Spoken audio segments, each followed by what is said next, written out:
We already went over him in the other video. Hydrologist, 2 mana, 2/2 Murloc. Battlecry, discover a secret for Paladin. If you are Paladin, it gets Paladin secrets. If you're any other class, it gets Paladin secrets, except for Mage and Hunter, who get Mage and Hunter secrets. Let's get that out of the way. Is this card any good? Yes, getting secrets are neat. And there's not that many secrets anymore. There'll probably be one more added in this expansion is my guess. But what do we have left? We've got Getaway Kodo, Repentance. What is the one? Redemption. Thanks. Competitive Spirit is gone. What else is there?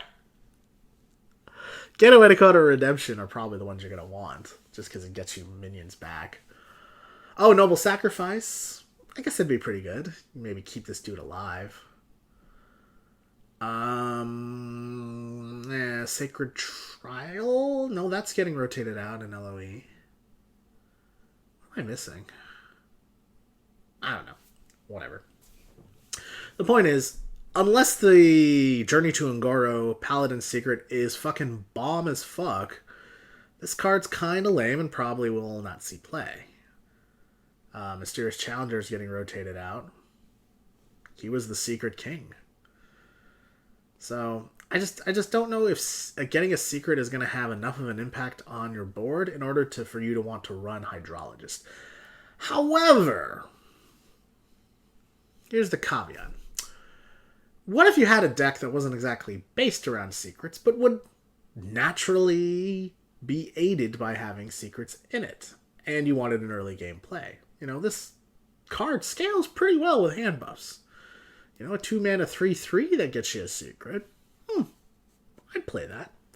A 2 mana 4/4 gets you a secret. Maybe gets a secret that brings itself back. I'd play that. You know, I've been experimenting with a sort of Mysterious Challenger, Getaway Kodo, Redemption, Death Rattle, and the Zoth Paladin deck that has been working pretty good. It's fun, that's for sure. There's nothing like I literally just played a game where I got 6 Chillmaws to come back with the Zoth. Fucking great. I played Mysterious Challenger on 6. Played a Chillmaw. It got killed. It revived a Chillmaw. It gave me a Chillmaw in my hand. And then the next turn, I drew a Redemption. So he didn't kill my 6/1 Chillmaw. I played Redemption. And then he kills the Chillmaw. The Chillmaw comes back again. And then I played another Chillmaw on the next turn. And then I played a Getaway Kodo. And so he kills both Chillmaws, and Chillmaw comes back to my head, and I play another Chillmaw. And so I get this off at turn 10, 6 Chillmaws. What are you going to do? Can't beat that. Now, obviously, fringe scenario, right? Fringe scenario. In all likelihood, the Hydrologist secret that you play, you're going to have to think about it. You're going to have to make a plan for it. You're going to have to figure out, why am I taking this secret, and what's the point of taking this secret? You know? Are you going to build a deck around Hydrologist? No. But could it be a nice addition to a Murloc deck, or to some sort of deck that would just, I don't know, a mid-range Paladin, a Zoth Paladin kind of deck? Yeah, why not? You know? I'll tell you this, play this Hydrologist, and, you know, I mean, there's a lot of Death Rattle cards, or just interesting cards that you would want to have back. Wicker Flame, Burn Bristle, right? Getting him redeemed. It's nice. More healing, more taunt. Stuff like that. So, I think this card will see play. I'm going to give it a 7. I think it's neat. I think it will see play. But I also could see it eventually just being cut, because it just doesn't have quite enough impact. And yeah, I know it's a 2-drop, but like, it doesn't need to have that much of an impact. But it is a little it's understated too. But I could see this fitting into some sort of hand buffy Paladin, questy Paladin deck. And if everybody's playing quests and the game does slow down, this could see some play. But I could also see it not seeing any play. Golaka Crawler. 2 mana, 2/3 beast, battle cry, destroy pirate, and gain +1/+1. This is a neutral card. This is Blizzard admitting pirates were too strong. We fucked up, sorry. We didn't think everybody was going to play pirates. We thought only Warrior was going to play pirates. Turns out everybody is a fucking unoriginal fruitcake. I don't want to... All I want to do is net deck. I just want a net deck. I just want to win. I just want a net deck. Like, come on, man. You can net deck all you want. But you know what? We got tiers now, man. I've been chilling at rank 15 for the last month because I've been playing a bunch of screwy decks. You know? It's been fun. I've enjoyed it. Like this is the most enjoyment I've gotten out of Hearthstone without trying to rank up in a long time. And I'm like... Let's play the screwy N'Zoth Paladin whatever deck, you know? And same thing with this guy, you know? Like, I think people should take the initiative a little more and be a little more creative and try things out and be willing to fail, especially now because you can get to rank 15, rank 10, rank 5, and not lose stars. So you might as well experiment. And I think that's the best time to experiment. That being said, Golaka Crawler, let's get back to that card. Is this card good? Yeah. 2 mana, 2/3. Good enough. Works for me. You know, a lot of people are like, oh, in Constructed, if you don't get it off, it's going to suck and it's going to get you behind tempo. It's a 2 mana, 2/3. Like, it's good enough. You know, I would love it to be more powerful. I would love it to be a 3/4. But imagine hitting this on a South Sea Captain. Imagine hitting this on a Bloodsail Cultist. Or imagine hitting this on his Dreadsail Corsair, which clears off his taunt. And now you got a 3/4. Like, it's a good card. And if Pirate Warrior is going to be a thing, there needs to be some tech to defend against it. And Golaka Crawler is that thing. Is this an elegant design? I don't know. Maybe. Do I give a shit about it? Not really. I just want to beat Pirate Warrior. If it's going to allow me to beat Pirate Warrior, I take it. And guess what? It's a beast. So there's beast synergy. I'm going to throw 2 of these into my Queen Carnassa deck, and we'll be able to beat Pirate Warrior. Then I can actually pull my quest off, and then I can raptor him in the face, and that's what I want to do. So, I'm all for this card. I'm all for crazy tech cards and all that shit, because it's like, that's part of the game. That's part of the deck building process. You know, it's like, how do I beat Pirate Warrior? Well, shit. How about Golaka Crawler? Like, let's do that. How do I beat any sort of pirate-oriented deck? Let's give it a shot. You know? Just throwing this thing out and eating patches and getting a 3/4, like, it's going to be delicious. I'm all for it. So, is Golaka Crawler going to see a lot of play? I don't know. Here's my thought process. With Golaka Crawler and the addition of quests and the addition of another card that you're going to see later, which is a weapon-destroying dude, Pirate Warrior may actually start to suck. And then if it does start to suck, then it's not going to see play, because people will just move on to other decks. And if Pirate Warrior doesn't see play, then Golaka Crawler is no longer needed. And if Golaka Crawler is no longer needed, then it'll get cut. So I'll be honest, I think Golaka Crawler will see a ton of play within the first 6 weeks of Ungoro, and then we'll see almost no play because Pirate Warrior will stop being a thing.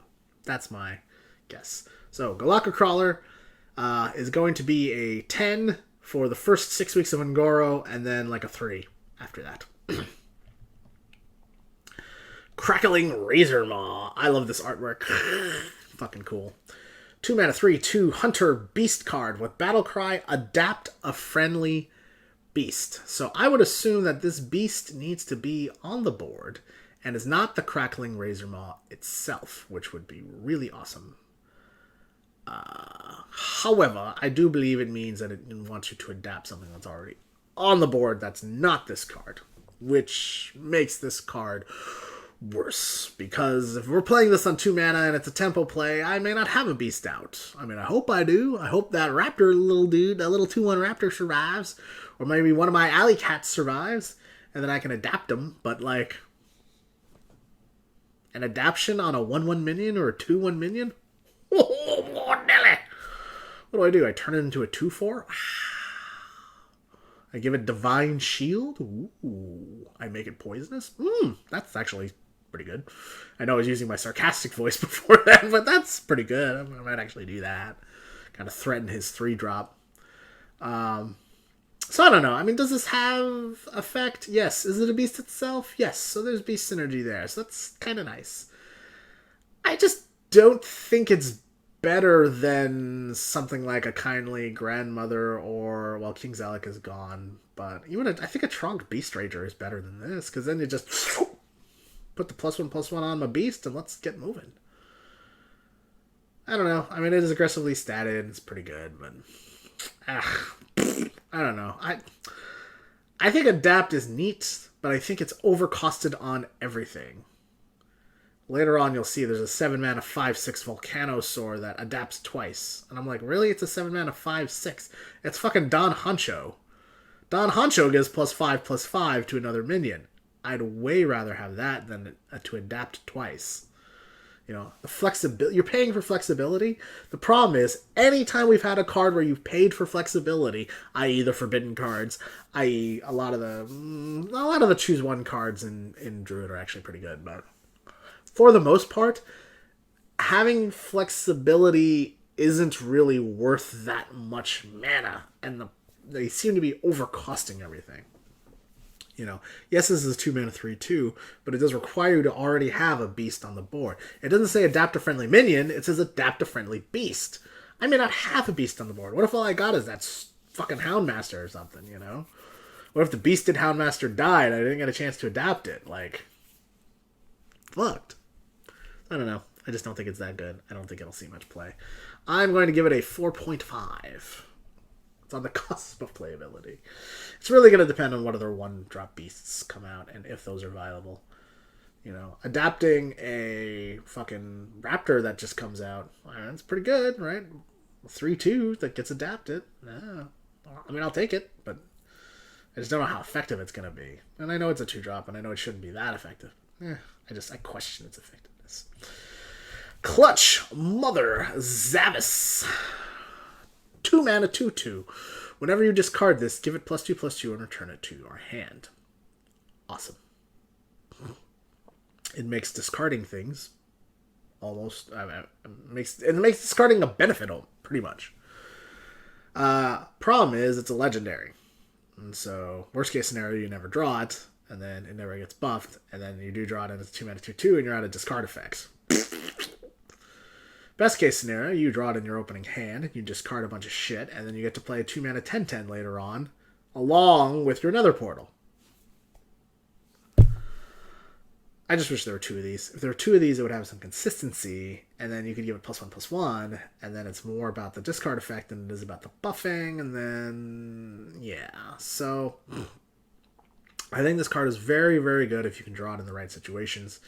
But I think it's actually really poor if you draw it in the wrong situations. And so it has this really wide gulf of situations, and typically that makes for a bad card. When a card is inconsistent, it's usually not that good. And I'll be honest, I don't think this card is that good, and I don't think that the discard Lakari Sacrifice deck is going to be that good. And I'm kind of lumping them all together, and I'm going to give it a 6. Just to kind of hedge my bets, but my guess is this deck is actually going to be one of the weaker decks that comes out of Ungoro. Arcanologist. 2-mana 2/3 mage card. Battle cry, draw a secret from your deck. This has been called a tutor effect in Magic, where you're drawing a specific card. I believe in Magic you have to reveal the card. Not 100% sure. Haven't played in a while. Is this card strong? Yes. It's a 2-mana 2/3 that gets you a secret. Are secrets any good? No. Secrets suck. You play this and draw an ice block. Woo! Maybe I get to play my Curantor. You know, the goal is, right, Cabal Lackey, secret. Arcanologist on 2. Here comes the secret, right? Curantor Mage on 3. Play another secret. Right? On turn 4, I play the 5/5, and I play Medivh's Valet and hit you for 3. Is that good? It's not bad. It's pretty good. Is Secret Mage going to be a thing? I just don't think so. I don't think Mage Secrets are that good. I don't think Secret Mage is ever going to be a thing. And am I going to try to make the deck? Sure. I tried to make the deck in Mean Streets of Gadgetzan, and it sucked. Is it going to still suck? Yeah, because I have a feeling that they're going to do a lot of elemental shit for Mage, and that Arcanologist is just going to be the sort of thing that they threw out to make the Secret deck good, and it's probably going to suck. And Secret Mage will probably still suck. I think this card is very good. I think Secret Mage is terrible. It's not terrible, but it's bad. Secret Mage gets a 4. This card gets an 8. But because it's fostering a deck that I think won't be good, it's probably not going to see a lot of play, even though I think this card is actually very good. 2 mana, 2/3, draw a card. 2 mana, 2/3, draw a secret. That is good in and of itself. And it might actually see play in Kazakus Mage decks. Like, I definitely would throw one of these in there just so I can get my Ice Block. Which is where I think its application is actually going to fall. So yeah, 5. Shadow Visions. Priest card. 2 mana. Discover a copy of a spell in your deck. So this is one of those cards where we definitely have to think best case, worst case, average case scenario. Best case scenario. You need to get a Shadow Word Death. You play it. You get your Shadow Word Death. You kill their giant minion. You regain the board. Thumbs up. Worst case scenario. You realize you don't have any spells left in your deck of use. You play it. You pick a card that means nothing. And you've wasted 2 mana. And this also takes up a deck slot. You're basically paying 2 mana to recycle this card into another spell of your choice. Where I think this card gets neat is there's not actually that many priest spells that I would want to put in my deck. So in all likelihood, you can actually control what you're going to discover. If you only have 3 versions of spells in your deck, this will draw all 3 of them. And then you get to pick the one that works. So in a weird way, I think this actually makes you want to use less spells in your deck to make Shadow Visions always work. Maybe combine this with Priest of the Feast and heal yourself for 3 every time and just go Shadow Vision's your Shadow Vision over and over and over again. It'd be kind of cool. It'd be a neat combo. And if you've already Amara Warden of Hope yourself, you can heal yourself all the way back up to 40. That'd be kind of neat.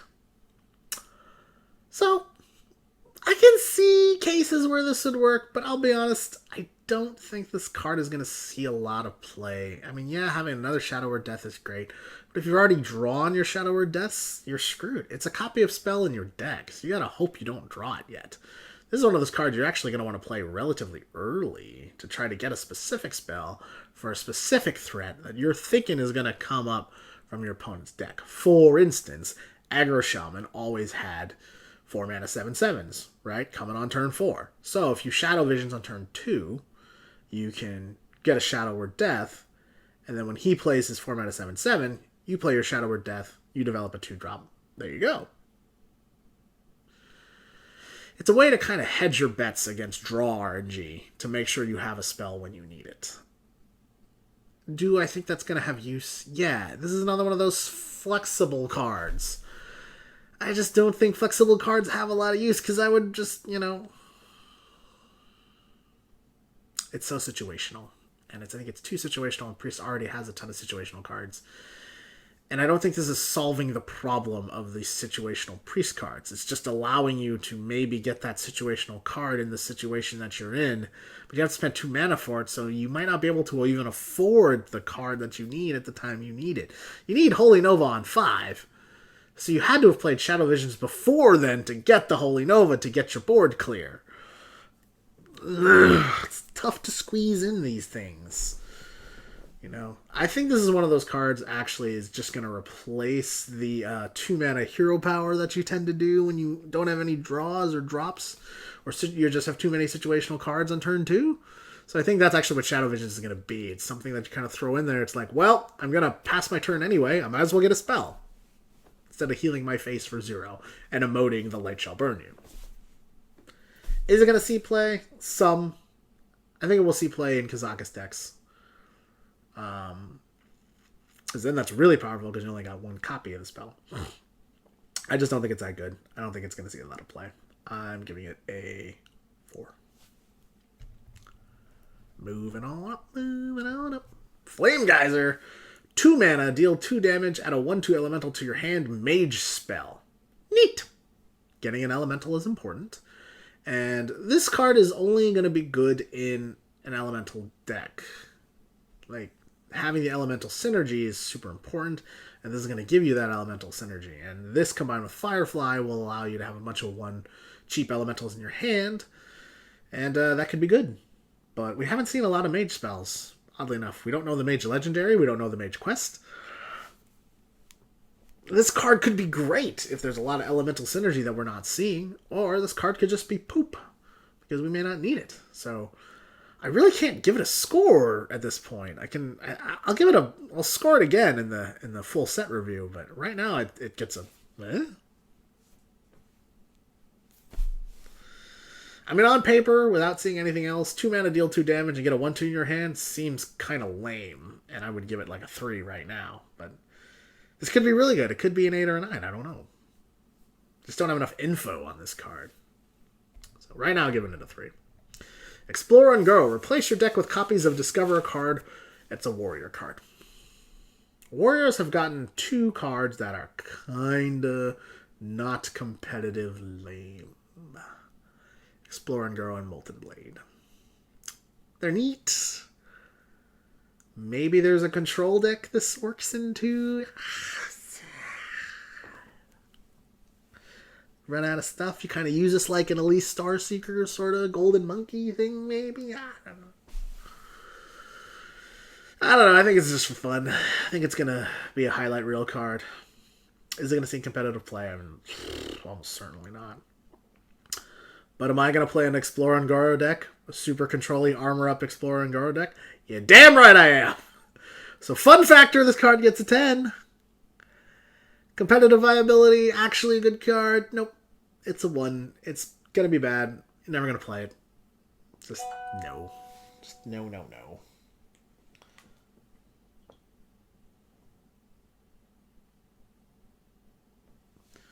Moving on. Corrupting Mist. 2 mana. Corrupt every minion. Destroy them at the start of your next turn. It's a Warlock spell. So, if you remember the Warlock spell Corruption, which is destroy a minion at the start of your next turn, this does it for everything. Yours and your opponent's. So, would this card work in Reno Lock? Hell yeah. This card would be great if we had it right now. But Reno's getting rotated out, and who knows what kind of healing ability, nice things are going to happen with Warlock later on. Now, however, does this work in a Nether Portal Lakari Sacrifice deck? Yes. Why? Because you're just going to get the fucking imps back the next turn. So who cares if they die now? You cast Corrupting Mist, you trade into some things, there you go face. You develop some other minions behind that. It's pretty nice. Now, does your opponent still get to use their minions to trade or go face? Yeah, but they're going to die. So it's not so bad. When you know your minion is going to die, you end up doing things a little differently and making a lot of more suboptimal decisions than you would if you had thought that you were trying to protect your minion or keep them alive or do things, have multiple turns with your minions. Knowing that your minion is going to die makes you change your play. So, is this card going to be good ultimately? I think it's going to be good, but not on turn 2. I think it's going to be good on turn 3 when your opponent, Pirate Warrior opponent, for instance, plays their Frothing Berserker, and then you kill it and it only deals 2 damage. That's kind of nice. I could see this being really good in a control-style Warlock deck where you play it, you kill all your opponent's minions, and you play a big fucking taunt and a bunch of tiny stuff behind it. Because then they're going to die and your tiny stuff can keep going face. I could see that. Disco Lock could use that. If only there was something that created a bunch of tiny stuff. Oh, Nether Portal. Hence why I think this actually card is going to be very good in a Nether Portal deck. Because even if you do corrupt your imps, who gives a shit? You're going to get more imps. Doesn't matter. So, in a weird way, I think having a lot of board clears and just sort of letting the imps do the work is actually how the Lakari Sacrifice deck is going to work. And so if you can pull that off, I think it can be good. I question whether that deck is going to be any good. However, Corrupting Mist will be awesome in that deck. So I think in general this card is like a 6, but I could see it having a lot of play in a Lakari Sacrifice deck and be like an 8 or a 9 in that deck. But I think in general it's going to be a playable card that will see some play, but might end up getting cut for other things. Tar Creeper, 3 mana, 1/5, elemental, neutral, taunt, has +2 attack during your opponent's turn. Awesome. Love this card. Fantastic. Well designed. Gonna be a 2 of in a lot of different decks. It fights off aggro. It gives you a chance to actually finish your fucking quest. And it's Ascension Shieldmaster on your opponent's turn. Dude, that's great. You know what I love about this card? It scales super well with buffs. Super well. You get a couple of hand buffs on this thing. It's a 3/7 for 3. That's great. That becomes a 5/7 with taunt on your opponent's turn. Awesome. This one is going in my fucking super defensive hand buff paladin deck. My Beat Pirate Warrior paladin. I've been needing this, man. Shoot, Wicker Flame isn't enough. This card and then another card that I'll show you later on. Like, I think this card is neat. I think it's really good. I think it's really well designed. I think it will see a lot of play. It's also an elemental, so it triggers turn 4 elementals. And even if you top deck it, it's not bad. Top decking Ascension is not bad. Like, you take it.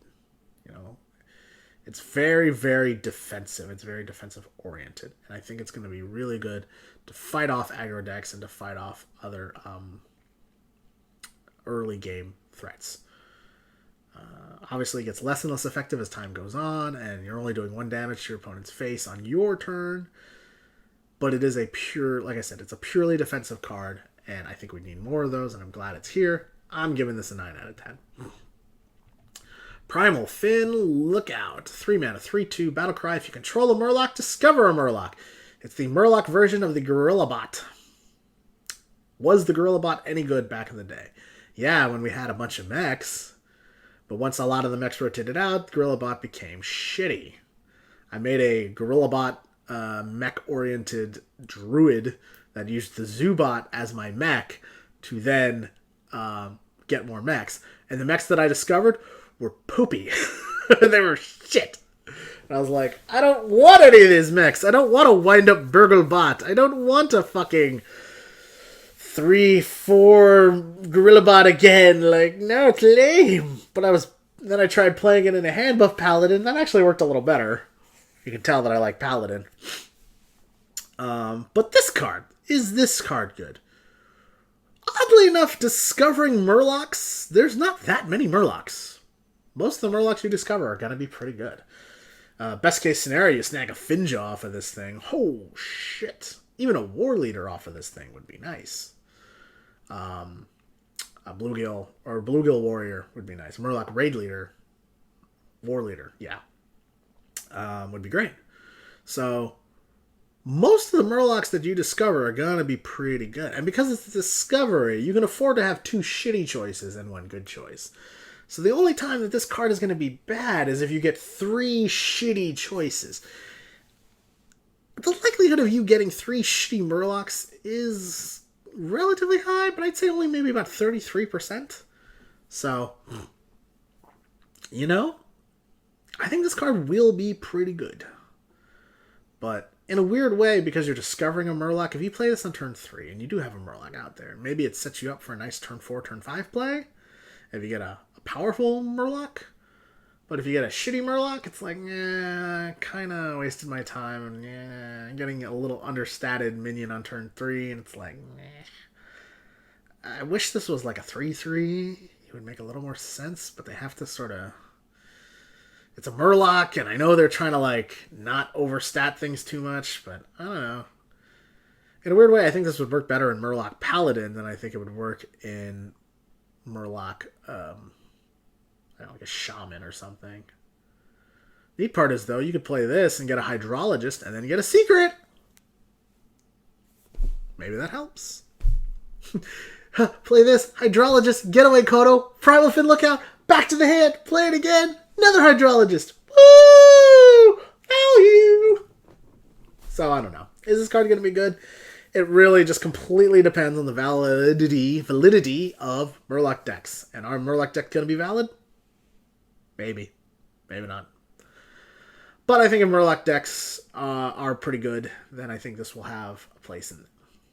So I'm going to give this a 7 and give Murloc decks a questionable 4 through 7. Mirage Caller. This is one of the cards I was talking about earlier. 3 mana, 2/3. Choose a friendly minion, summon a 1/1 copy of it. So, I think this card is great, and here's why. Now, some of you might be saying, Razorfen Hunter. Razorfen Hunter sucks. Razorfen Hunter always summoned a 1/1 beast, which was shitty. Mirage Caller gets a friendly minion and chooses a copy of it. Now, what things are good to have copies of? Death Rattles! Wow! And guess what? Death Rattles finish your fucking quest. That's why this card was made. That's why this card is good. Just getting 2 Loot Hoarders or 2 Crystalline Oracles is fucking great. But imagine getting 2 Cairns.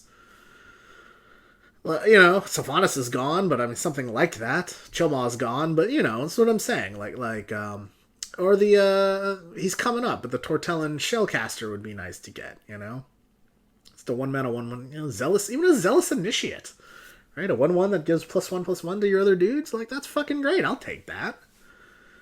Like, the ability to copy something with this card and the copies that you get, if you make your deck right, can be very powerful. And it's only 3 mana, so you can squeeze it in with other, you can play Death Rattle and get the copy of the Death Rattle, and that's really good.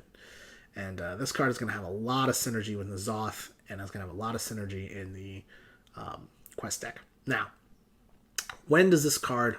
Worst case scenario with this card. You don't have any friendly minions, and it's a 3 mana 2/3. Ugh. That sucks.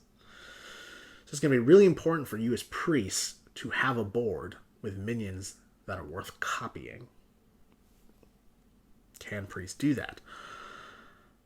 Yes. Dragon Priest could do it, but that deck is inconsistent, kinda, in my opinion. And the thing is, a lot of the cards in that deck had battle cries, and so they weren't really worth copying, making a 1/1 of. You know, the Razorfen Hunter, at least you always got the 1/1. This, you may not always get the 1/1. So I could see this card being really crappy, too. Like, it is a terrible top deck. Terrible top deck. And like we've been saying this whole time, card inconsistency usually means it's a bad card. So I have hopes for this card. I think if you make your deck right, this card will definitely be a 2 of, at least in the Amara decks. But I wonder how good it's really going to be. And I can easily see it being cut later on for other more effective cards. Cabal Talon Priest! So, yeah. Overall, I'm going to give this card a 6.5. I think it could see play. I think it will be viable. But I could easily see it being cut later on. Gluttonous Ooze! Remember that card we were talking about that destroyed stuff and was, like, better? This is it. 3 mana, 3/3. Battlecry, destroy your opponent's weapon and gain armor equal to its attack.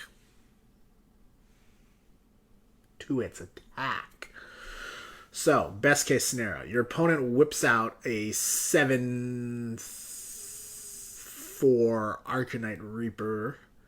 7/3, 7/2 Arcanite Reaper. And then you destroy it, and then you gain 7 armor, effectively negating one of his swings. Super cool. I like that a lot. That's neat. This is another card that was basically made because Pirate Warrior was so strong. So what does it really do? It basically, your average, your worst case scenario, your opponent doesn't have a weapon and you're just playing a 3 mana 3/3, which isn't bad if you think about it. 3 mana 3/3, like, that's fine. It's stuff on the board. It's an MC tech that didn't have 4 minions playing against him. Is that terrible? People do that all the time. You may not get value out of this card, but I think it's worth having one of in there.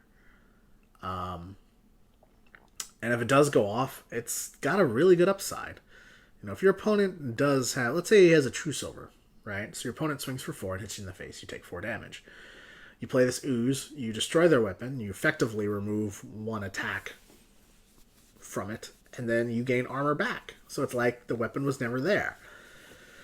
So that's the thing I kind of like about this card, is it basically makes weapons null and void. Right? It's like the weapon never existed, but you get a 3/3. And, you know, so that's good. That's really good.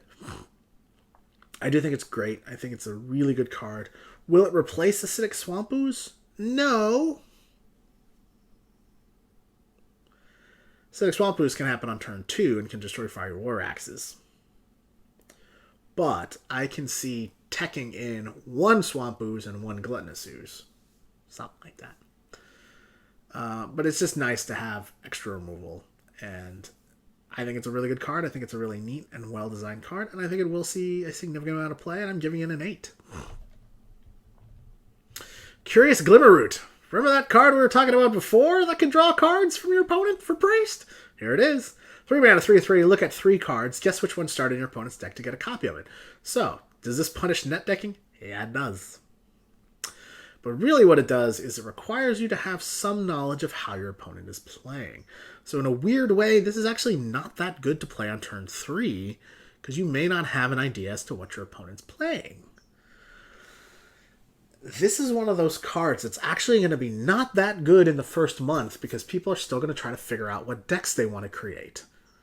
But once people have settled and the meta has settled, this card is going to really grow in power, because you'll be able to figure out what your deck your opponent is playing by turn like 1 or 2.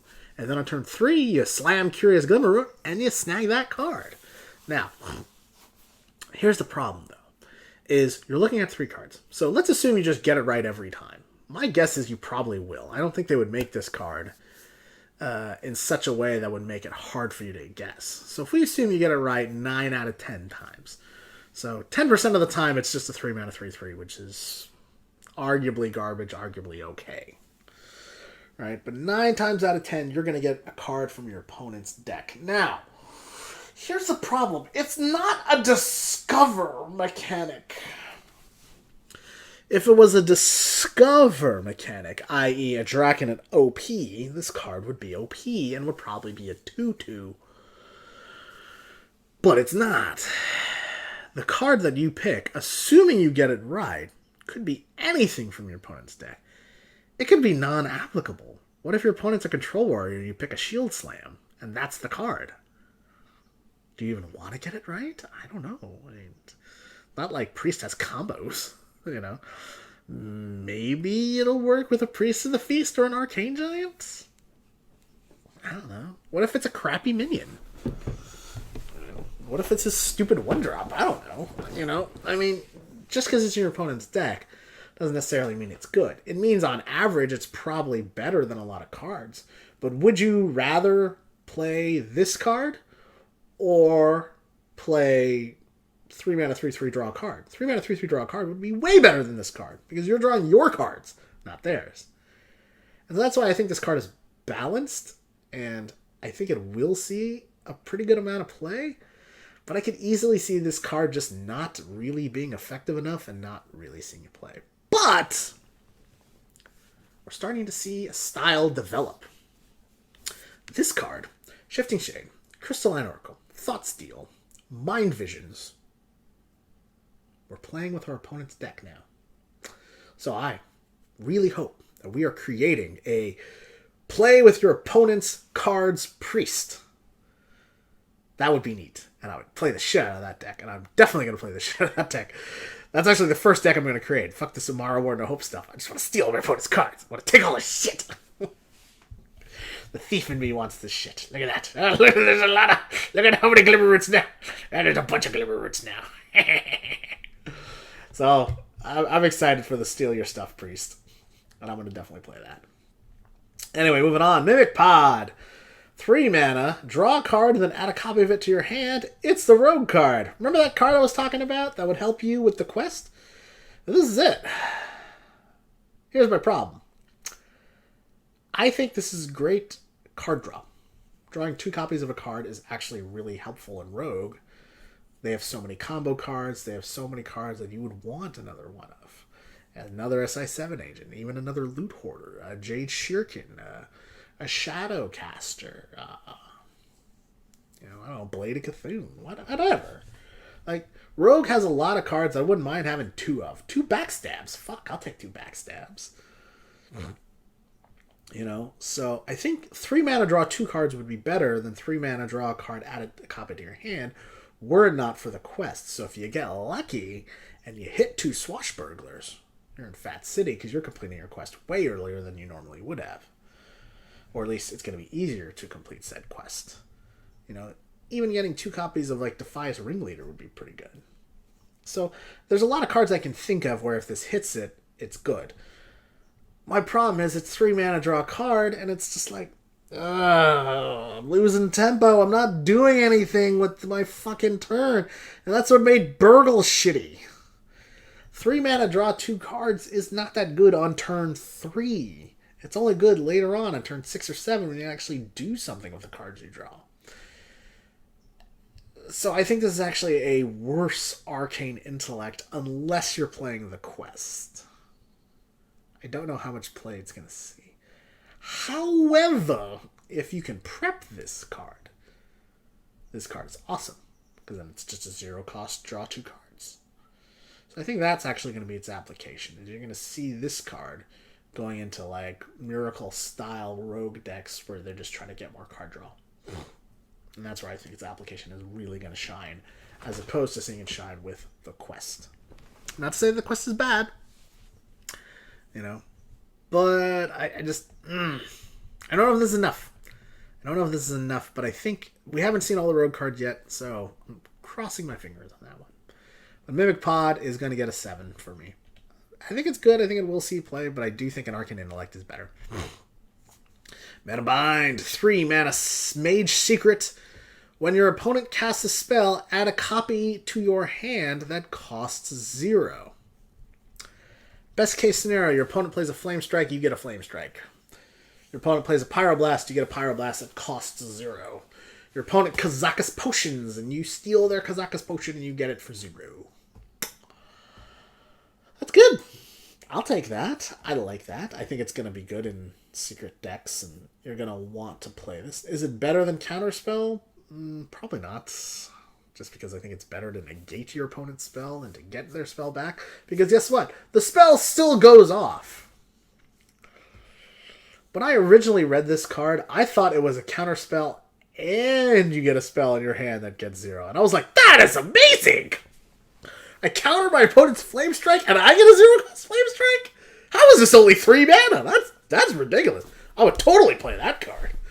I don't give a fuck if that card costs 6 mana, I'd probably play that. But since it has to cost 3 mana, it has to have an effect that's equivalent to 3 mana. And I don't know if this is good enough. The problem is that you play around Counterspell by the same way that you play around Mirror Entity. You play something shitty, and then you hope they get that, and then you play your real spell. So, for instance, if you're on turn 6 and you wanted to get Flame Strike, you could coin a Flame Strike. And then the coin is what they would get from Mana Bind, and then the Flame Strike wipes the board. These are the bad scenarios. Or your opponent decides, well, fuck, he's got Mana Bind. Shield Slam. What is he going to do with that? Fucking nothing. They figure out a spell that's either cheap and they don't give a shit about it, or they figure out a spell that's actually detrimental to the development of your opponent. I think this card is a little too easy to play around. I think all the Mage Secrets are a little too easy to play around. What I do like about Mage Secrets, though, is they delay stuff from happening. They disrupt your opponent's plan. And that's where I think the real power of cards like Mana Bind, Mirror Entity, Effigy, things like that. Your opponent has a certain set of expectations. I'm going to play this spell, and it's going to go off, and my opponent is not going to get a copy of it. And then they play the spell, and they go, fuck, it got countered, or fuck, my opponent got a copy of it. Shit. Ugh. I could have played better. So your opponent learns, and they go, okay. If he plays a secret, I'm going to play a cheap spell, and I'm going to give him shit, or he's going to counter a shit spell. So they do that. And then it's not mana bind. And it's mirror entity. So now they go, fuck, alright, I played a cheap spell. Alright, I'll play a cheap minion now. Play around mirror entity. They play a cheap minion. And they mirror entity the cheap minion. They go, ha ha! Gotcha! I foiled your secret. And then they look at their mana and they go, wait, I've only got like 2 mana left now.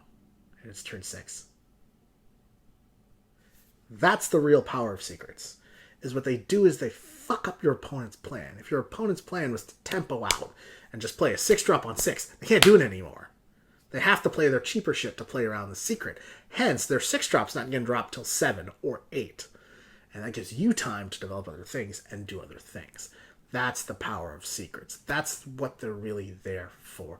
They're not there... Mana Bind is not there for you to get a Pyroblast. Although that's great when it does happen. Really what it's there for is for your opponent to say, maybe I shouldn't play this Pyroblast now. Maybe I should play, I don't know, my Arcane Missiles now. You know? What it does is it delays them from being able to make their plans happen when they want their plans to happen. It's disruptive. And that's a neat power of the secrets and the Secret Mage. And I think that's where the real power of Secret Mage can be, is if you can figure out a disruptive deck. A deck that just fucks with their opponent's plans over and over and over and over again. And that could be really powerful. And that could be something that could be really viable. I don't think I am smart enough to figure out that deck, nor do I want to. That deck doesn't appeal to me. I don't know if I want to really tinker with that, to put in the time and effort to really make that deck. Because I have a feeling it may not be that good anyway. Like, is that deck really better than Pirate Warrior? Probably not. It's just one of those things. It's kind of like this. It's kind of like if you met a girl and you thought she was cool. And you're like, all right, I want to see more from this girl. But she lives far away. And your schedules don't really match up. But she seems really nice. You see a lot of potential in her. So you're like, all right, you know what? I'm going to try to make this work. And I'm going to make these drives. And I'm going to call her up. And I'm going to spend the time. And I'm going to really try to see if there's something great there. You know, because I think there could be. And then by the time you do all this stuff, you realize that she's nice. But not wife material, you know. She's cool. You do enjoy spending time with her, but would it kill you if you didn't spend time with her? No, not really. You know, it's just, it's one of those things where, like, would we be dating if we lived right next to each other? I mean, yeah, probably. But would it last? No. Like, you just don't, it's just not that good. Like, it's cool. It's just not great. Certainly not great enough for you to invest all the time that it takes to drive down there and see her. And that's what I think Secret Mage is ultimately going to be. I think people are going to invest a lot of time and effort to try to make Secret Mage work and make this crazy, powerful, disruptive deck work. But it's going to turn out to not be that powerful and not be that good. And then they're going to be like, why the fuck did I spend all this time doing that when I could have just played, I don't know, the Hunter deck. You know, I could have just played the Queen Carnassa deck. And so that's what I think is going to end up happening. So, yeah, I know, I realize I spent a lot of time talking about this, but this is my secrets rant here. And so ultimately I think Mana Bind will not see a ton of play. And I'm going to rate it a 4, just like I would rate pretty much every other mage secret. Here we go, Tortolin Shellraiser. This is the Death Rattle dude I was talking about before. 4 mana, 2/6 taunt. Death Rattle, give a random friendly minion +1/+1. Now, people have said, ooh, it's like a 4 mana 3/7 with taunt. No, it's not, because a 4 mana 3/7 with taunt and Death Rattle do nothing, I would rather play over this card. This is a 4 mana 2/6 with taunt. Bloodhoof Brave, that becomes a 5/5 if it gets damaged, or a 5/4 or whatever, is way better than this card. Now, the thinking is you're going to play something on turn 3. You're going to play the Tortellid Shellraiser. It's going to die, and then it's going to give +1/+1 to something that you played on turn 3 or on turn 5. Is that feasible? Yes. Is that nice? Yes. Is that a good enough effect to justify playing a 4-mana 2/6 with Taunt and Death Rattle? Only if you have N'Zoth? It's good if it comes back with N'Zoth. You can heal it. It only has 2 attack! It sucks! Shit. Why did they just make this a 3/6? Or 3/5? If this is a 3/5, I would love this card. I would totally play this card. But it's a 2/6. It's lame. It's not killing anything. It's going to get traded into, and nothing's going to die. And it's going to be like, oh, I protected face, man, but you didn't clear the board. The reason Sen'jin is good is because it often 2-for-1'd your opponent and protected your face in the process. And protected your other little minions, and they got to make trades. This dude is just going to die to what's on board. And you're still going to have to make the trades. You're going to have to Holy Nova afterwards. And yeah, you get +1/+1 on another minion, but it's like... I mean, this card is really only there to further the Omara quest. That's why it's there. Is it going to further that quest? Are you going to play in that deck? I may not even play this card in that deck, to be honest with you. I think I would. I would play this more in a N'Zoth deck than I would in a Mara deck, if that makes sense. Yes, I know that they're the same deck, essentially. But if this wasn't a priest card, just for the sake of argument, say it's a neutral, I would not put this card into some of my other decks. Just because I don't think it's powerful enough. You know, actually, I would play it in a Paladin because then I could redeem it, and then I get a 2/1 with Taunt and get it back, and then do all that redemption shenanigans. I don't know. I don't think this card is that strong, even though I do think it will see a lot of play. This is one of those rare cards that I think will actually see a lot of play, but I really don't think it's that good. I think it's just kind of a delay, stall kind of card that you're hoping to get back when N'Zoth. So I'm actually going to give it a 5. Like I said, it will see a lot of play. Are there better cards? There's probably better Death Rattles out there. Yeah, it has taunts. Yeah, it buffs your creatures. It's 2/6. 2/6 is such a terrible stat line. It's ugh. I don't know. This guy! I'd rather play this guy! Tol'vir Stoneshaper. 4-mana 3/5 Battlecry. If you played an elemental last turn, gain Taunt and Divine Shield. What? What? Are you insane? The fuck? That's one more health than a Psychotron. That's one less attack than a Sunwalker. That is insane. Best case scenario, you play Tar Elemental on turn 3, Tol'vir Stoneshaper on turn 4, you've got 2 3/5 taunts staring your fucking aggro pirate warrior in the face. You ain't getting shit through now, buddy. You ain't getting shit through. So that's good. That's nice. I like that. I would enjoy that. I would play the shit out of this card. I think it's really, really good. Now, worst case scenario. You neglected to play an elemental on turn 4. You play this guy, it's a 4-mana 3/5 with no abilities. That's actually not that bad.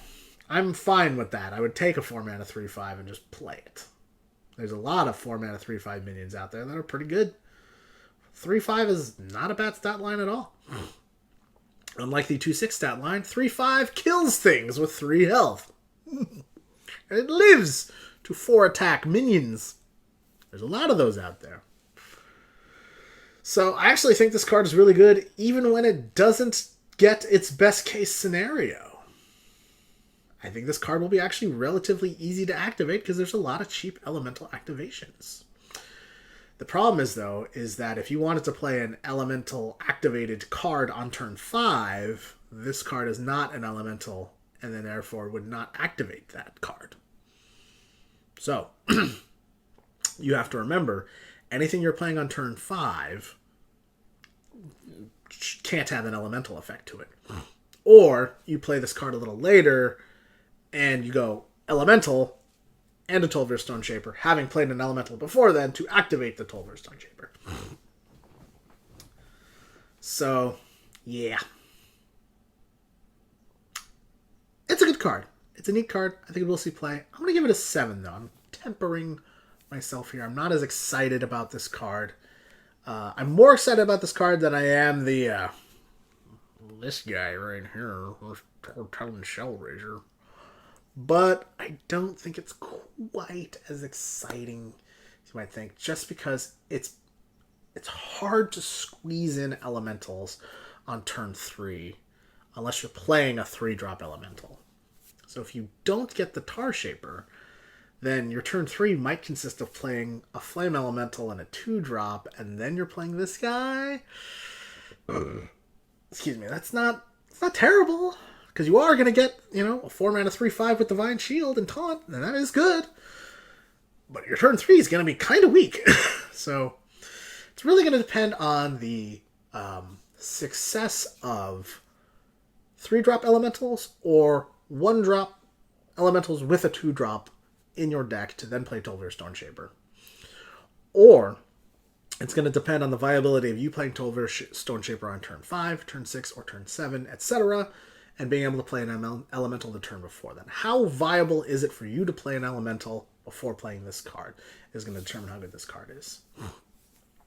But relatively high ceiling, relatively high floor, nice, really high ceiling, that's a good card, right? That is a card that even when it's inconsistent, it's still pretty consistent. So you may not get the Taunt and Divine Shield, but you still get a 3/5 body. I think that's really good. I think this card is great. I think it will see a lot of play. I'm going to give it an 8.5. I know I'm changing my scores in mid-rant, but again, I'm talking about this. It's my first chance to get to analyze everything. I'm excited. Sherazin Corpse Flower. This is the rogue legendary that's not coming from a quest. It is a 4-mana 5/3 Death Rattle. Go dormant. Play 4 cards in a turn and revive this minion. Neat! So, before having seen the quest for Rogue, I thought this card was a pile of hot garbage.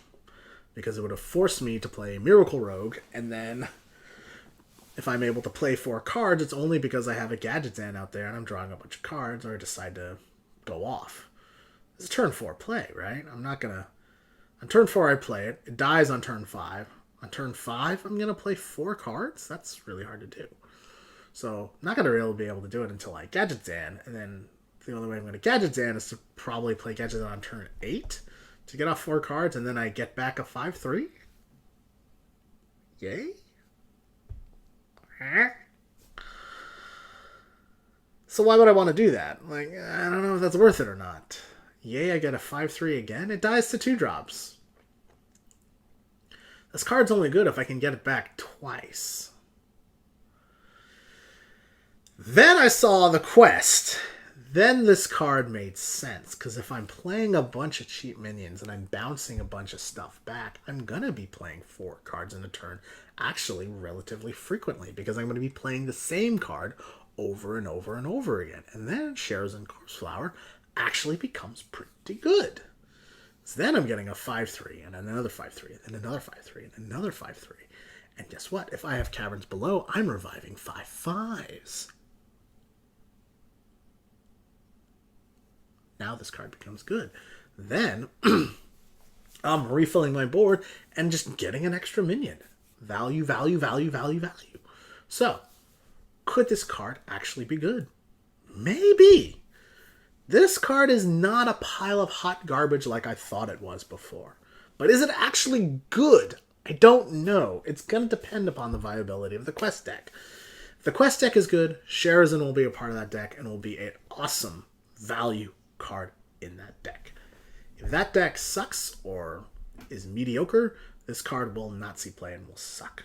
So again, wide variance on this card. You'll notice that's coming up a lot. A lot of these cards, they're weirdly deck building, situationally dependent. And so I think that's good, because then what it does is it's going to force you to really try to make as many good decks as possible and experiment a lot. And so I think the nice part about Ungoro is that it's going to make you want to create a bunch of different decks. And it's opening up deck building. And that's really great. And I said that about the Mean Streets Gadgetzan. And Mean Streets Gadgetzan did open up deck building. But it opened up deck building because you had to try to sort of do the things that they wanted you to do. Whereas I feel like with the quests, you have deck ideas, but they're not sort of forcing you to do that deck. You know, I think Mean Streets of Gadgetzan, one of the things that sort of brought it down is a lot of the decks sort of built themselves. You're like, well, I want to play Kazakus and I want to play Reno, so those are going in, and then I'm going to have a bunch of control tools and I'm done. Like, it's not really that effective, you know? I got pirates. Put in a bunch of pirates. Like, it's not that creative, right? There wasn't a lot of room for experimentation. Whereas in this set, I think there will be a lot of room for experimentation, which is really good, which is what I want. And this card kind of allows you to do that. So, Shares, then I'm going to give a 7. I think it will see play. I think it will be neat. And it'll be a good part of the deck. And it's all just going to depend on, is that deck any good or not? Lakari Fellhound. 4 mana, 3/8. Whoa! Nice stats, buddy. Warlock card. Taunt. And Taunt! Battlecry. Discard 2 random cards.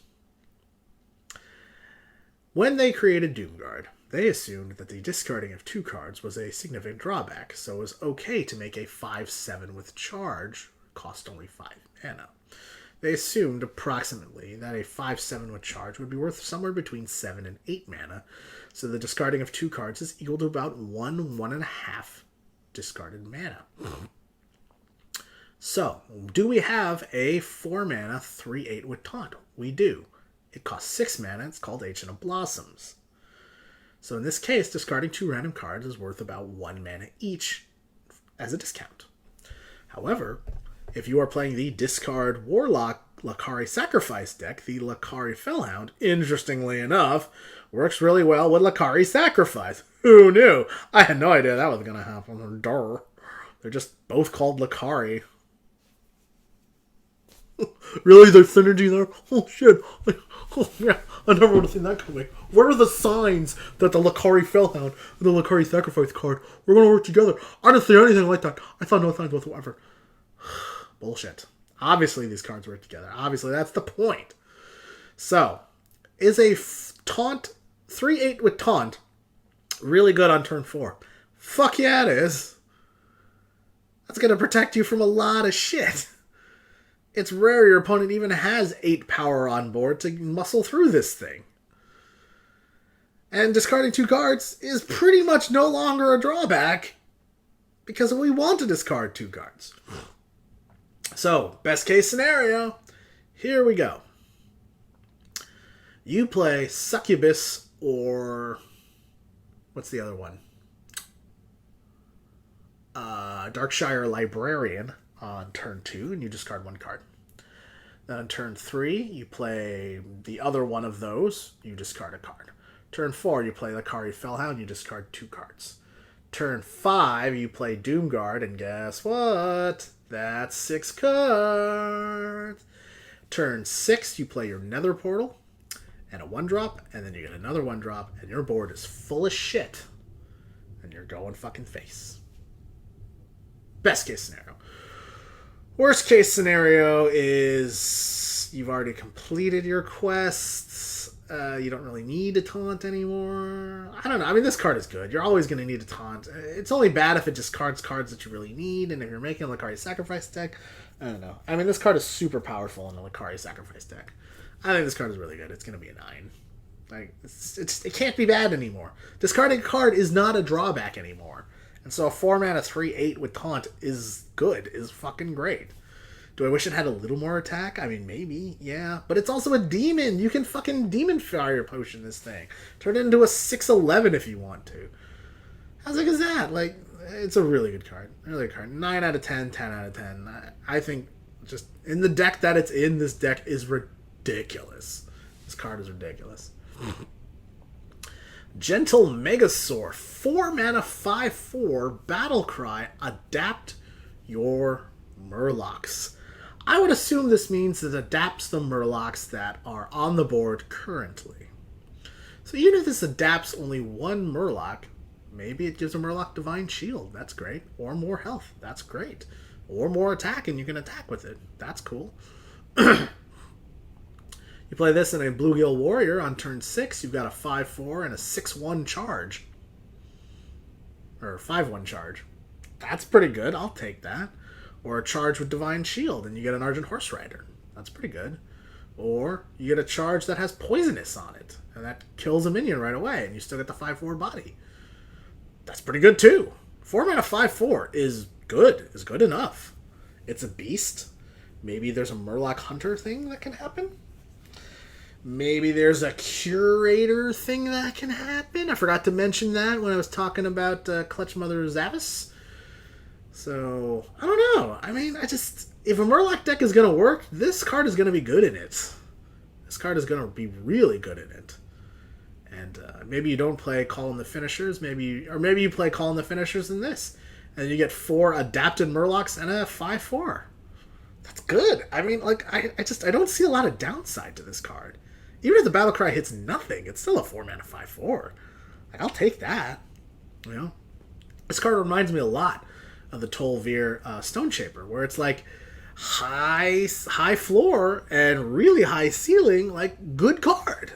You know? This is an 8 or a 9. Like, definitely. I'd say 8.5. Same thing as the Tol'Vir Stone Shaper. Like,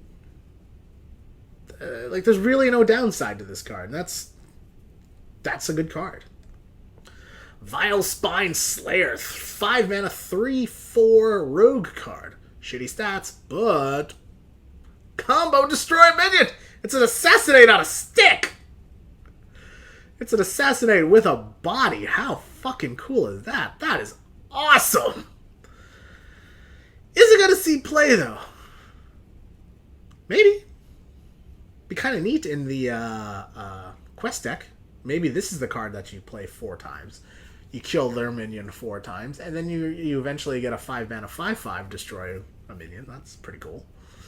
And I mean, the value is great. You know, anytime you can remove a minion and play a minion, it's double development. It's a huge tempo swing. So let's assume, for the sake of argument, that this card kills a 3/4, and you play it, right? So you've removed 7 stats worth of stuff from your opponent, and you've played 7 stats worth of stuff for yourself. That is a 14 stat point swing that you've achieved with 1 card. Well, 2 cards because we're comboing. So that's really good. This is why SI7 Agent is so good, because a lot of times you are killing their 2-drop and developing a 3/3. This card is just straight destroying shit. Think about if you're playing a Reno Warlock, and then they play their Mountain Giant, and you coin out this guy, and then whoosh, your Mountain Giant's dead. You get a 3/4. You still keep your board. Sick. Sickness. Sickness, sickness, sickness. So, this card is really good on the coin. It's really good with like a Swashbuckler or something on turn 6 to destroy whatever powerful minion they have. Maybe it's a Jade Golem or something like that. You know, I think this card has a lot of cool stuff, has a lot of applications.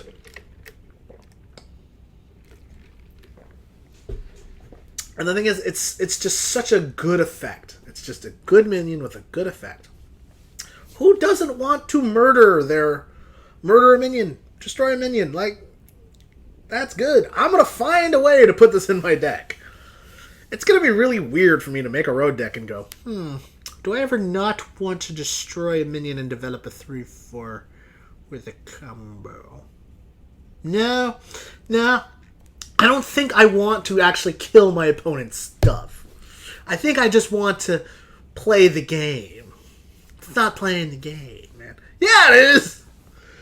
Good card, great card. It's gonna see play somewhere. 10 out of 10. Amazing card. Well developed. Verdant Longneck. This was in the original video. This card is a big steaming pile of garbage. Tol'vir Warden, 5 mana, 3/5, Battlecry, draw 2 1-cost minions from your deck. Well, is there something in Hunter that would make me want to draw 1-cost minions?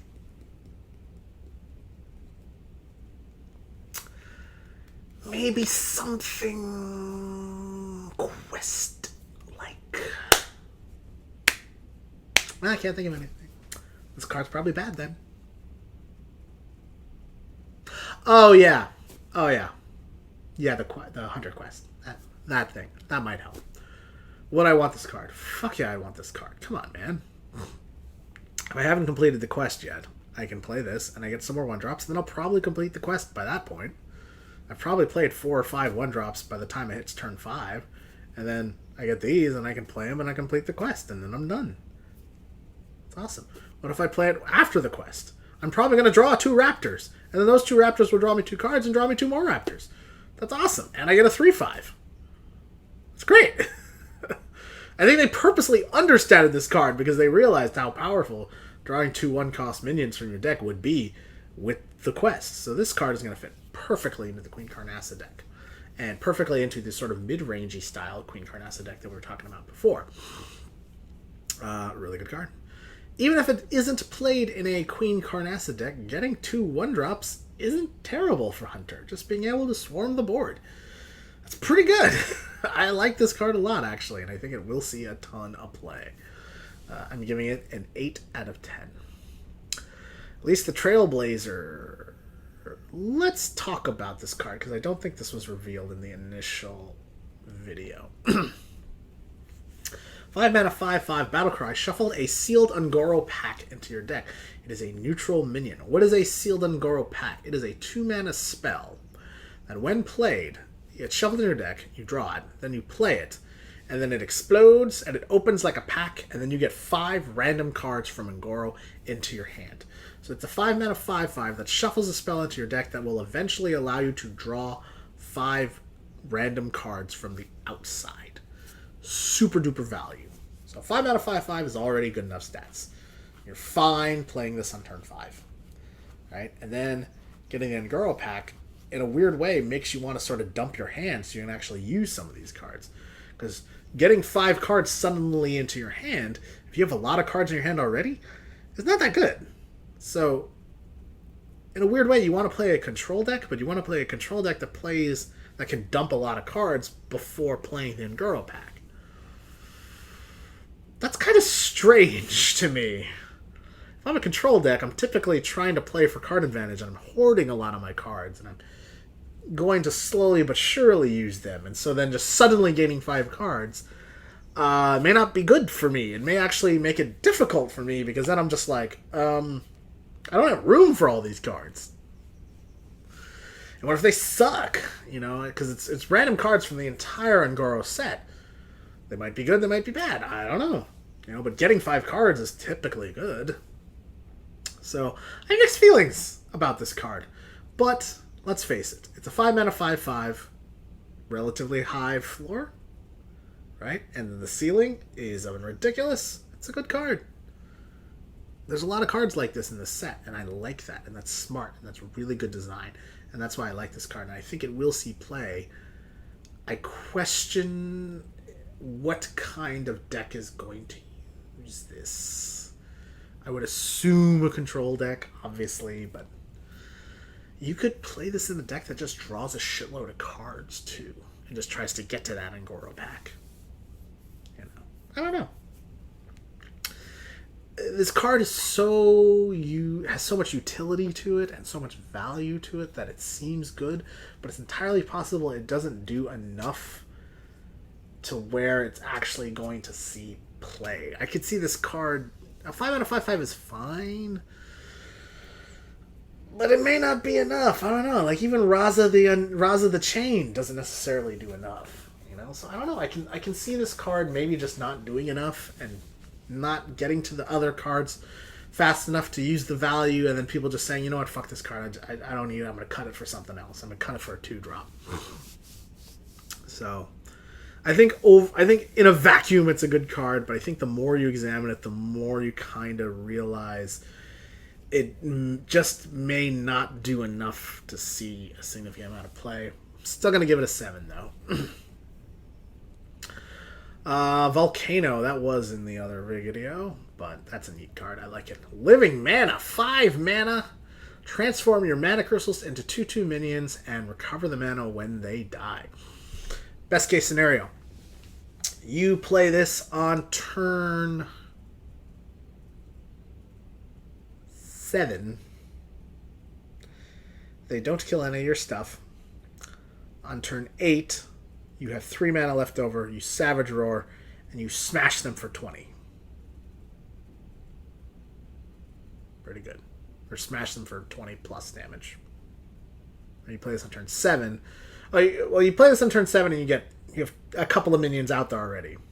Something like that. I don't know. So basically, you're only gonna ever max you can ever get is get 7 creatures.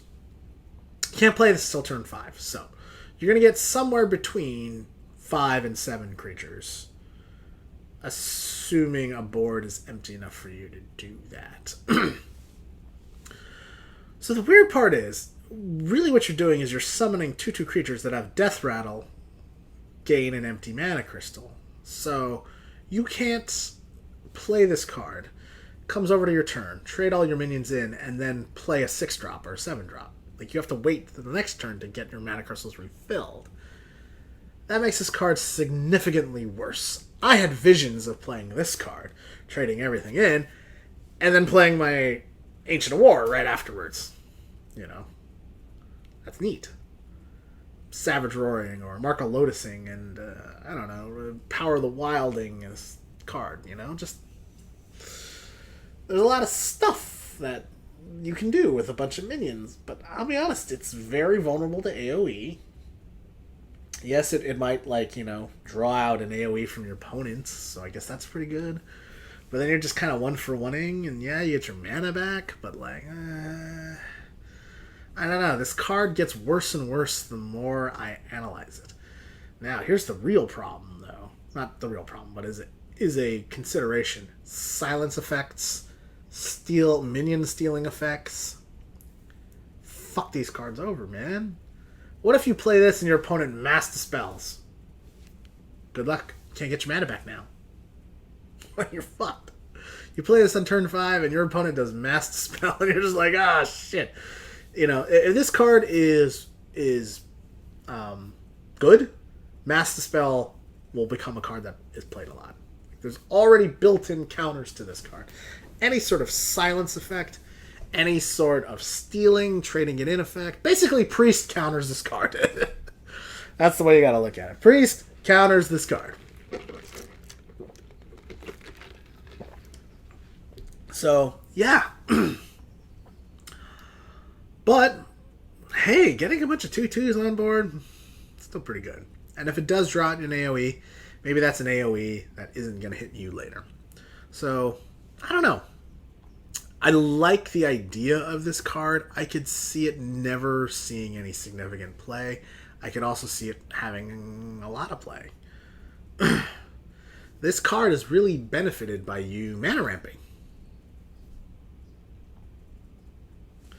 You know, if you innervate, you don't get the innervated crystals. You only get the crystals that are actually there. But if you, Jade Blossom on turn 3, or you Wild Growth on turn 2, and, what's his name? Mirekeeper on turn 4, and then, on turn 6, you get 6 2/2s. Maybe you still have a 3/3 out there. That's pretty good. I don't know. You want to keep your mana, right? Like, I don't know. Force of Nature is a 5 mana get 3 2/2s. And this is a 5 mana get 5 2/2s. So that's better, but I feel like the downside is too big to make this card viable. And I think that's really it. Druid wants to do a bunch of shit with all their mana. I don't know. I just don't know. Coon combo. Alright. Play this, refresh your mana crystals, play living mana. Get 6 2/2s.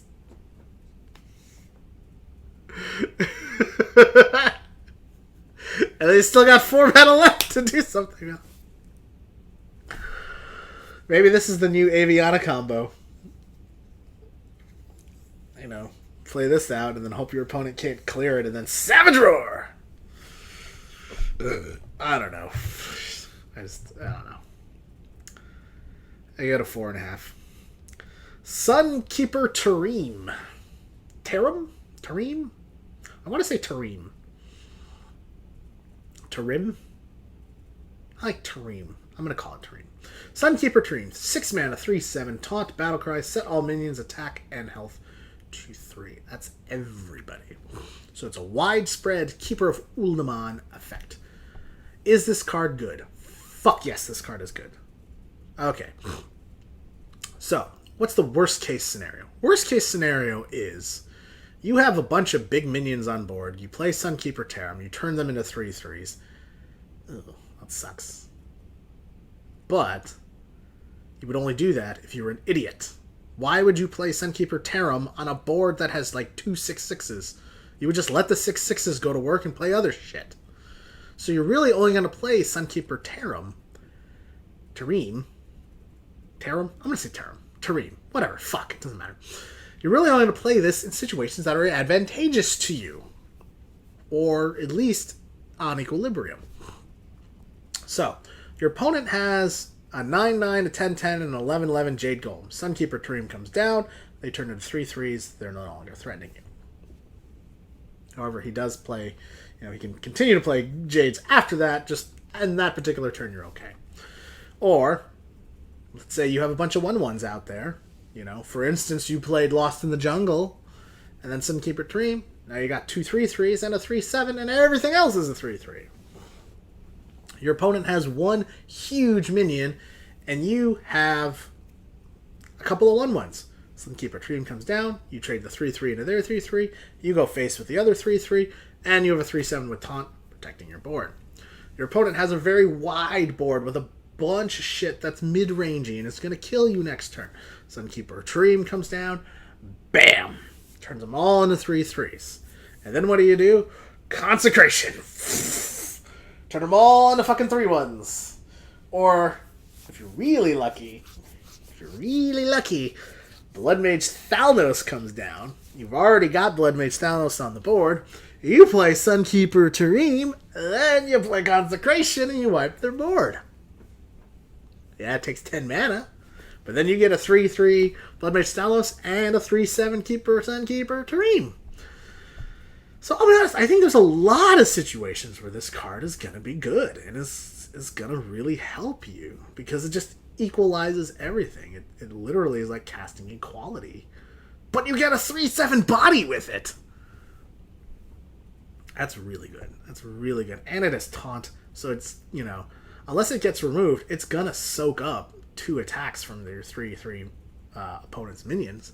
But even if it does get removed, as long as you're equal on board, he still can only trade 3/3s into 3/3s. So he doesn't gain any advantage by that. So it forces him to remove. Then he has to use his 3/3s to trade. Then all he really does is get a clear board state. And then you get initiative. Like, in almost every situation, this card is good. And in the situations where it's bad, you're just not going to play him. That's a good card. That's a really good card. I'm honestly shocked by the level of strength of this card. Kind of blows my mind. I think this card, combined with the Paladin quest, which hasn't come out yet, could be really, really powerful. So yeah, I'm giving this card a 9 out of 10. Volcanosaur. 7 mana, 5/6. Based, neutral, Battlecry, adapt, and then adapt. 7 mana. 5/6 is equivalent to a 5-drop. So apparently I'm paying 1 mana to adapt and another mana to adapt again. So I think this card can only be talked about if we talked about adapts. Now, if you remember, what the fuck do adapts do? They either give you +3 attack, +3 health, +1/+1, the ability to give you death rattle, summon 1/1 plant things, divine shield, poisonous, wind fury, taunt. I'm missing stuff.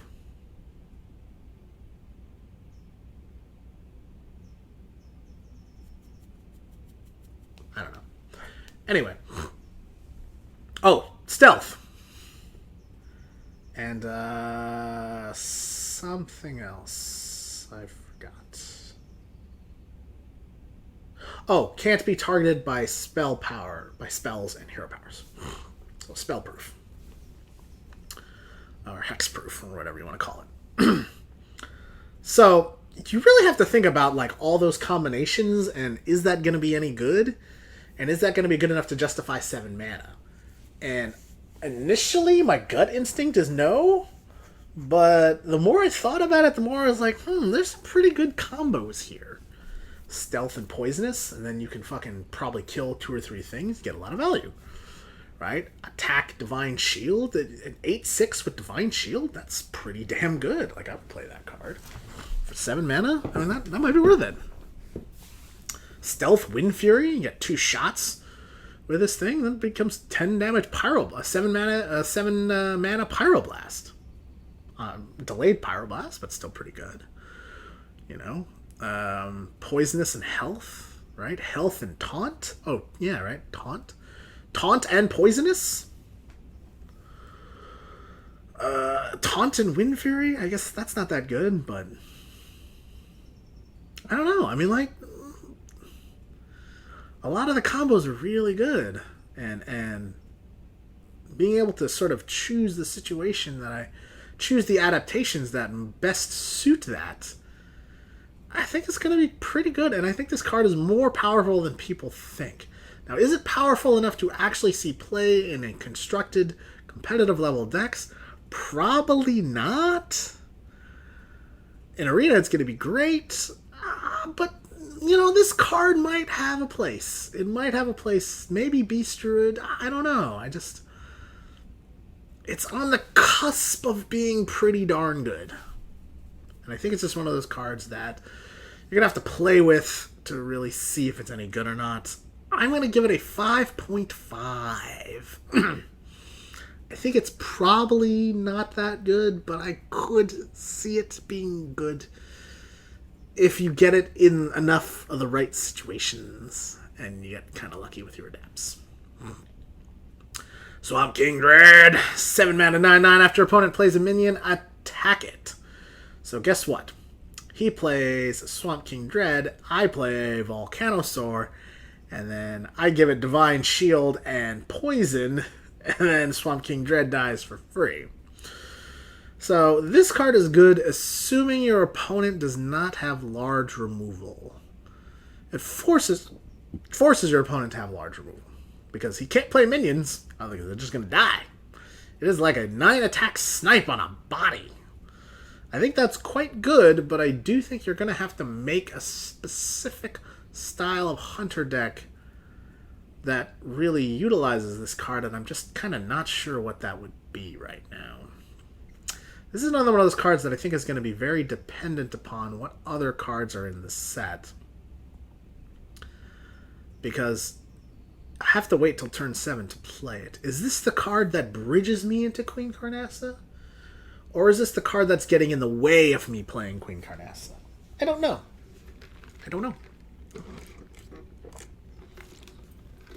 But I do think it's powerful. I do, they overstated it. And they overstated it because they assumed that this was a bit of a drawback. Your opponent could choose to throw, like how are they going to get a 9/9 on turn 7? Like 9 damage worth of shit on turn 7 to kill this thing. I don't know. They would need removal, like I said. And yes, it's vulnerable to adapt mechanics, but honestly, I don't think adapt mechanics are that good. And I think Swamp King Dread is actually going to see a significant amount of play. I just don't know the deck that he's going to see play in yet. But I will try to figure it out. You can bet your sweet ass I'm going to try. So I'm going to give it a 7.5 right now. Stone Sentinel. 7 mana, 4/4 Battlecry. If you played an elemental last turn, summon 2/2/3 elementals with Taunt. So basically it's a 4/4 with a Feral Spirits attached to it. So we determined that Feral Spirits are worth 3 mana initially and 2 mana later on, which is basically 5 mana. So in this case, I'm paying 2 more mana to get a 4/4 behind that. Vulnerable AoE, yeah. Does it require setup? Yeah, because you got to play an elemental before then. Is this better than Jade Chieftain? Probably not. I don't know. I question the power, the validity of this card. However, I'm not going to talk much about this card. But what it does do is it does roll into turn 8, and this motherfucker, Kalamos the Primal Lord. I think Stone Sentinel's sheer existence is to provide you with enough taunts to put down Kalamos protected behind that, and then be able to utilize Kalamos's effect and potentially swing with the 7/7s. I think that's what it's really there for. So, it is a 8 mana 7/7 Battlecry. If you played an elemental last turn, cast an elemental invocation. What is an elemental invocation? You get to choose 4 options. Choose 4 options. 1, shoot the opponent in the face for 6. Always good. 2, fill your board with 1/1 elementals. Okay, the Stone Sentinel gets wiped out. You can refill the board, effectively turning this into a 1 mana less Onyxia. 3, heal your hero for 12. So it's a 7/7 with a greater healing potion attached to it. Or 8, deal 3 damage to all enemy minions, effectively giving you an 8 mana 7/7 with a 3 damage Flame Strike. Or a 3 damage Holy Nova, however you want to look at it. Is there an AoE that deals 3 damage? Excavated Evil? I don't know. But that affects both sides. So, if we think about the mana costs of what these invocations would cost, healing yourself for 12 is worth 4. We know that. Right? Filling your board with 1/1s, that's probably worth... Let's see, Onyxia is an 8/8. So 8/8's probably going to be worth about 5 or 6. So, filling your board is probably worth about 4. Okay. Shooting your opponent in the face for 6. It's probably worth about 4. I mean, a fireball is, I think, undercosted for what it does, but this only hits you in the face, so I think 4 is fair. Probably round up to 4. And then the 3 damage AoE to your opponent is probably worth about 6 mana. So you're getting something, you're either getting a 2 mana 7/7 or you're getting a 4 mana 7/7. No memes there, but the ability to choose, in this case the flexibility is a benefit. It's actually a really good thing, and I think is worth the stat reduction of 1/1 on the 8 mana card. And I think this does sort of demonstrate the power of the elementals and will probably be really, really good in elemental shaman decks. If there is a way to sort of combine Elemental Shaman and Jade Shaman together, this card is going to be ridiculous in that card. I think this card is excellent. And if it wasn't for the Elemental restriction, I would give this a 10. But I'm going to give it a 9. Dino Size. 8 mana Paladin spell. Set a minion's attack and health to 10. So, Stone Tusk Boar, Dino Size on turn 9, smash your opponent in the face for 10, game over. That's honestly where I think this application of this card is going to go. 8 mana to turn something to a 10/10 is a significant cost. We already have Ragnaros Lightlord. We already have Tyrion. 8 mana things to do. Hard to squeeze in a lot of 8 mana cards. We already have Lay on Hands. This is a buff to Ivory Knight, so that's nice. Now, is it ever bad to turn your thing into a 10/10? Probably not. I can't think of a reason why that'd be terrible. It's just spending 8 mana to do it. So this card is a finisher. You know, we're hitting a taunt minion and then just completely shutting our opponent out. We're hitting a minion with charge and smashing our opponent in the face for 10. We are, on turn 10, we're creating a Silverhand Recruit and playing this and turning him into a 10/10. There's applications. It's just a lot of mana to pay for the effect. And it's not give +10/+10. It's set to 10/10. So if you play this on a 5/5, it becomes a 10/10, not a 15/15. And I think that drawback is just enough to make this card not that good. I'm going to give it a 4.5. But am I going to try to make an aggressive Paladin deck that uses Dino Size as a finisher? Yeah, damn right I am. Ignore this. Ship sucks. It's going to be a terrible movie. Moving on. The Elemental Legendary Neutral Ozrook. Taunt. 9 mana 5/5. Okay. Better have a good effect. It says Taunt. Better have a good effect. Battlecry. Gain +5 health for each elemental you played last turn. Whoa! Turn 8. Firefly. Fire Elemental. Firefly. Fire Elemental. Glacial Shard. And a 4-drop. Boomstick! Coming up next turn, Ozrook is a 5 mana. Is a 9 mana 5/30. 5/35. Like, good luck getting through that. So, problems. Very, very vulnerable to hard removal. And because it's the elementals that you played last turn, if you play a shitload of elementals in turn 8, your opponent knows you're probably going to play Ozrook. He's holding on to his Shadow or Death. He's holding on to his Polymorph. He's holding on to his Hex. So is this card that versatile? Well, I think it's one of those cards where you're going to try to want to bait out their hard removals. Now, I think the deck this actually is going to work the best in is Shaman. Because you're going to want to play the Stone Elemental, then Kalamos, and then into Ozrook. Now, it says that you played last turn. So, you maybe just get a fucking Ancient of War, and you're protecting your Kalamos. This might work really good in Mage. Maybe they'll be able to play a lot of cheap elementals and have it not kind of clue your opponent in as to what you're doing. I don't know. I think if you get too greedy with this card, it kind of clues your opponent in. And then, there's no fucking like surprise factor with this card. There's no like, oh shit, I didn't know he was gonna play that. Like, you give away the fact that he's being played. And I think that is gonna make this card relatively weak. I'm gonna give it a 4. But I could be good in specific elemental decks that are looking for this sort of effect. And last but not least, we got King Mosh.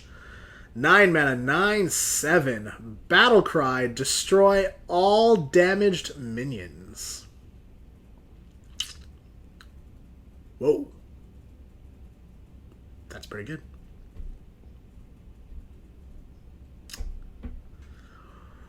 Whirlwind on turn 10. King Mosh, destroy everything, clear the board.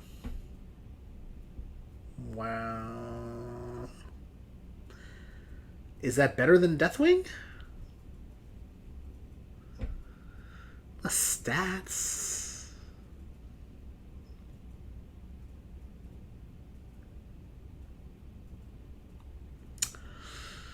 I don't know. 9 mana. Why 9 mana? Make this an 8 mana card and then you're talking. 9 mana is so expensive.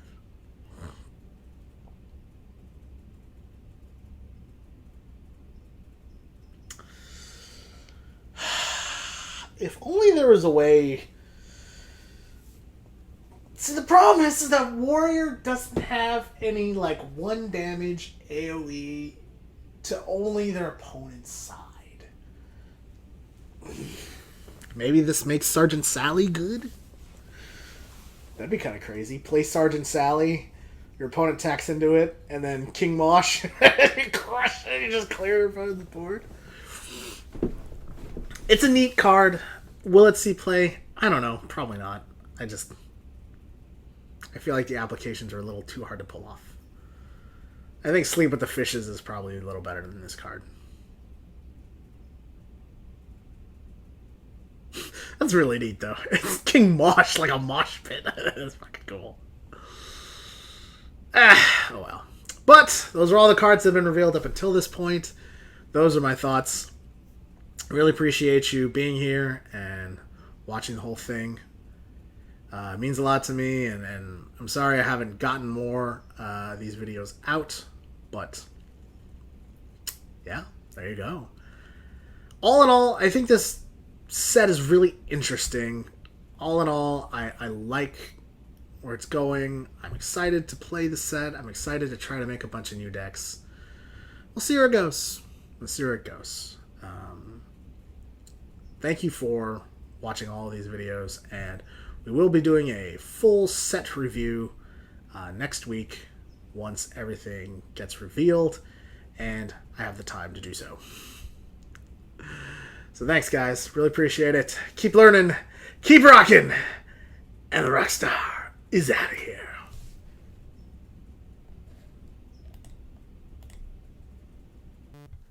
Thank you guys for watching these videos. If you like them, you can subscribe here, and you can watch the most recent videos here, and some of the best videos right here. Thank you again, guys. Keep learning, keep rocking, and the Rockstar will see you later.